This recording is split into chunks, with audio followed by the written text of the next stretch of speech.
Welcome in, everybody. Today we're diving deep into the Beam token. Yeah, Beam. It's a fascinating project, particularly when you consider their focus on privacy in the DeFi space. Right, privacy is such a hot topic these days, especially in the world of crypto. Absolutely. And what's interesting about Beam is how they approached their launch back in 2018. They definitely went against the grain. No ICO, no pre-mine. Nope. They decided to go with a more community-focused approach, relying on a block reward system instead. So a bit more of a stealthy entrance into the market. You could say that, but it definitely speaks to their commitment to fairness and community involvement. Okay, so let's get down to brass tacks. What is the Beam token?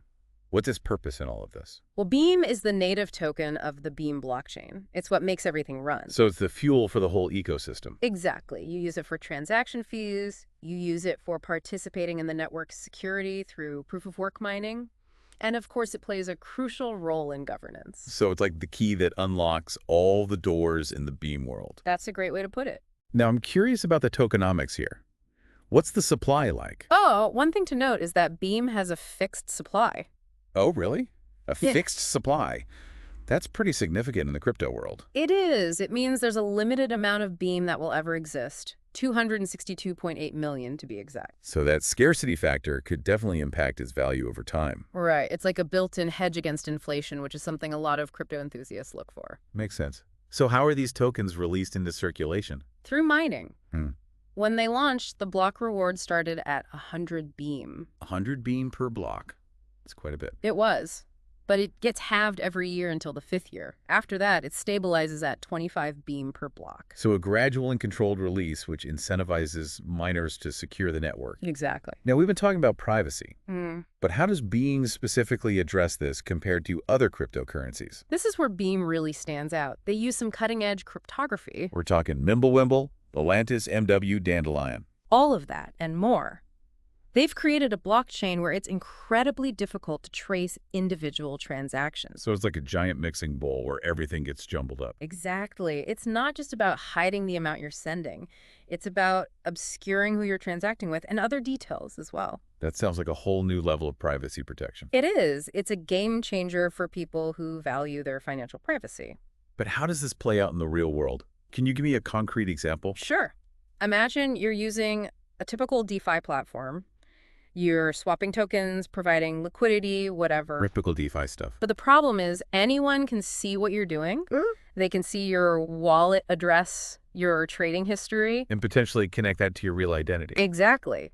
But with Beam, those details are hidden. It's like having an extra layer of protection. So you can participate in DeFi without leaving a trace. Precisely. That's pretty powerful. Now, I know some people might hear this and think, oh, this sounds like it could be used for illicit activities. I understand the concern. But it's important to remember that privacy is a fundamental right. It's not inherently good or bad. It's a tool. Exactly. And Beam is very proactive about addressing these concerns. They're working with regulators, educating the public. They want to make sure Beam is used responsibly. So it's about finding that balance between privacy and security. Absolutely. Now, I understand that the Beam token isn't just used for transactions. It also plays a role in governance, right? That's right. Beam has a decentralized autonomous organization, or DAO. And that's where the Beam holders get to have their say. Exactly. They can propose and vote on changes to the platform. So it's a community-driven approach to decision-making. Precisely. And in true Beam fashion, even these governance activities are done confidentially. So your voting record is private as well. You can participate freely without fear of scrutiny. This is fascinating. It seems like privacy is deeply ingrained in every aspect of the Beam ecosystem. It is. It's one of their core values. But how does this translate into real-world use cases, beyond just keeping things hidden? What can you actually do with Beam? That's a great question. And that's something we'll dive into in the next part of our deep dive. Sounds good. I'm eager to hear more about the practical side of Beam and how it's being used to create real-world solutions. We'll definitely explore that. Great. Well, let's take a quick break, and then we'll come back and jump right into it. All right. So we've established that the Beam token is kind of the backbone of the Beam ecosystem, powering transactions, governance, security, the whole shebang. Right. It's the engine that keeps everything running. But last time we kind of left off in a bit of a cliffhanger. We were talking about real-world use cases. How is Beam actually being used to solve problems out there in the wild? Well, one area where Beam's privacy features really shine is in DeFi, decentralized finance. Ah, DeFi, the Wild West of crypto. Exactly. It's this exciting new frontier, but there's also this inherent tension in DeFi. Yeah, I mean, on the one hand, it's all about transparency. Everything's out there on the blockchain. Right, but on the other hand, privacy is becoming more and more important. So how do you reconcile those two seemingly contradictory ideas? That's the million-dollar question. And that's what Beam is trying to solve. Okay, I'm intrigued. Lay it on me. So with traditional DeFi platforms, every move you make is recorded on a public ledger. Anyone can see what you're doing, your trading history, your wallet balance. And potentially even link that back to your real identity. Exactly. Which can be a major privacy concern. Especially if you're dealing with large sums of money or if you're just generally concerned about your financial activities being tracked. Right. And that's where Beam steps in. They've created this confidential DeFi platform. Okay, so how does it work? How does Beam actually protect your privacy? Well, they use those advanced cryptographic techniques we talked about earlier, Mimblewimble, Atlantis MW. Right, the privacy-enhancing magic. Exactly. And what they've done is essentially create a system where you can participate in DeFi without revealing your identity or your transaction details. So I can swap tokens, I can provide liquidity, I can even do yield farming. All without leaving a trace. It's like DeFi with a built-in invisibility cloak. That's a great way to put it. You're essentially operating in a private financial sphere. Now, I know what some people are thinking. They're hearing this and they're thinking, okay, this all sounds great, but couldn't this also be used by bad actors? You know, people trying to launder money or fund illicit activities. It's a valid concern, and it's something that Beam takes very seriously. So what are they doing to address those concerns? Well, they've implemented a number of security measures to prevent misuse. Like what? For example, they have robust mechanisms for preventing money laundering and terrorist financing. So they're trying to strike that balance between privacy and security. Exactly. They want to make sure the platform is used responsibly. Because at the end of the day, privacy is a fundamental right. Absolutely. It's not about enabling criminal activity. It's about protecting individual freedom and autonomy. Okay. So we've talked about confidential DeFi. What other exciting use cases are there for Beam?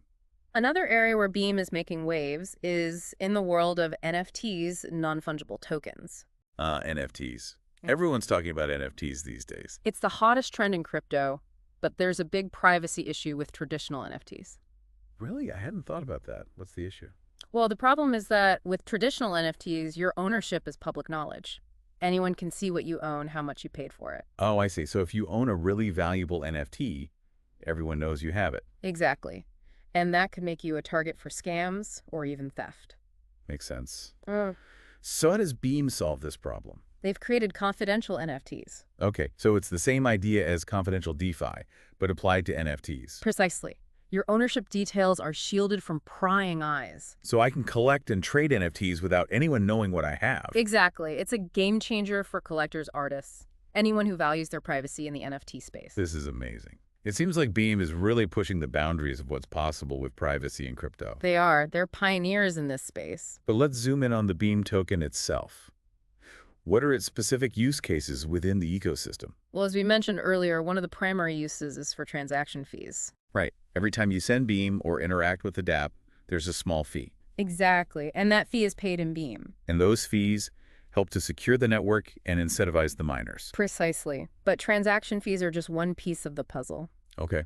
So what else can you do with Beam? Another major use case is governance. Remember, we talked about the BeamX DAO. Right, the DAO where Beam holders can have their say. Exactly. Well, that's where you use your Beam tokens to vote on proposals. So it's all about community involvement and having a say in the future of the platform. Exactly. And again, everything is done confidentially, so your voting record is private. That's so cool. It's like they've thought of everything when it comes to privacy. They have. They've really built privacy into the DNA of the platform. Now, we also touched on staking earlier. Okay. How does that work with Beam? Staking is essentially a way to earn passive income with your crypto. It's like putting your crypto to work for you. Exactly. You lock up your Beam tokens for a certain period of time, and you earn rewards in return. So it's like earning interest on your crypto savings. Exactly. And with Beam, you have a couple of options for staking.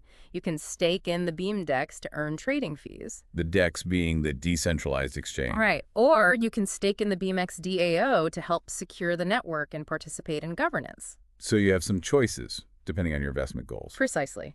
And staking is a great way to support the Beam ecosystem while also earning passive income. It sounds like the Beam token has a lot of utility. It's not just some speculative asset. It's actually integrated into the core functionality of the platform. Exactly. Its value is tied to the success and adoption of the Beam platform. So as Beam grows and more people use it, Yeah. the demand for Beam tokens is likely to increase. And with a fixed supply, that could lead to some interesting price action. It's a compelling case for the long-term potential of Beam. It is. But beyond the financial aspects, there's also this philosophical element to Beam. Oh, yeah. What do you mean? Well, Beam is more than just a cryptocurrency. It's a movement. It's a statement about the importance of privacy and individual empowerment in the digital age. It's about taking back control of your data and your financial destiny. Exactly. And that message really resonates with a lot of people, especially as we become more aware of the risks to our privacy. It's definitely a powerful message. So where do we go from here? What's next for Beam? That's a great question. And that's something we'll explore in the final part of our deep dive. Perfect. I'm excited to hear more about the future of Beam and its potential impact on the world. Me too. We've got a lot more to uncover. Right. So we've explored the Beam token. We've seen how it works. We've talked about the tech, the use cases, the whole 9 yards. But now I want to look ahead. What does the future hold for Beam? What are the big challenges and opportunities on the horizon? Well, one of the biggest challenges for any crypto project, especially one focused on privacy, is navigating the regulatory landscape. Yeah, governments around the world are still trying to figure out how to deal with crypto, and privacy coins often raise eyebrows. It's understandable. There's always that concern about potential misuse. But Beam is taking a very proactive approach when it comes to regulation. So they're not just burying their heads in the sand. No, they're engaging with regulators, they're educating them about the technology, and they're emphasizing their commitment to compliance. So it's about finding that sweet spot between protecting privacy and preventing illicit activity. Exactly. It's a delicate balance. But Beam believes that privacy and responsible financial practices can coexist. Okay, so regulation is one big challenge. What else? Another key trend that's shaping the crypto world is interoperability. Right. The ability for different blockchains to talk to each other. Exactly. And Beam is very much on board with this. They're actively building bridges to other major platforms like Ethereum. Makes sense. I mean, no single blockchain can do everything. Exactly. And by embracing interoperability, Beam can tap into a much wider ecosystem. It's about giving users more choice and flexibility. Precisely. Now, beyond regulation and interoperability, what other trends are you keeping an eye on? Well, one area that I find particularly exciting is the convergence of blockchain with other emerging technologies like AI and the Internet of Things. Wow, that's some next level stuff. It is. But think about it. Imagine a world where devices can communicate and transact with each other autonomously, all while maintaining privacy and security. Okay, now you're just blowing my mind. But it's not as far-fetched as it sounds. Beam's focus on confidential transactions and data security could make it a major player in this space. So we're talking self-driving cars that can pay for their own fuel smart homes, that can optimize energy consumption, all while keeping our data private. Exactly. The possibilities are endless. It's a pretty exciting vision of the future. It is. And Beam is right there on the cutting edge. Now, every project faces challenges. What are some of the potential roadblocks that Beam might encounter along the way? Well, one challenge for any privacy-focused project is finding that balance between privacy and usability. Right. If it's too difficult to use, people might just go with something simpler, even if it's less private. Exactly. So Beam needs to make sure that their platform is both secure and user-friendly. Okay. What else? Another challenge is staying ahead of the curve in terms of technology. The crypto space is constantly evolving. New privacy solutions are always emerging. So Beam can't afford to rest on its laurels. Definitely. They need to keep innovating and pushing the boundaries. And of course, there's the ongoing challenge of community engagement and education. Absolutely. Privacy can be a complex topic, and it's important for Beam to clearly communicate its value proposition to a wider audience. So it's about building trust and transparency. Exactly. And that's something that Beam is very much focused on. What's been fascinating learning about Beam, it's clear that they're not just building a technology, they're building a movement. A movement towards a more private and equitable digital world. Exactly. And it's exciting to see how they're shaping the future of finance and technology. It's definitely a project worth watching. Absolutely. Well, that's all the time we have for today's deep dive. I want to thank you for joining us and sharing your insights on Beam. It's been my pleasure. And to all our listeners out there, if you're intrigued by what you've heard today, we encourage you to do your own research. learn more about Beam, and join the conversation about the future of privacy in the digital age. Thanks for listening, everyone. And until next time, happy exploring.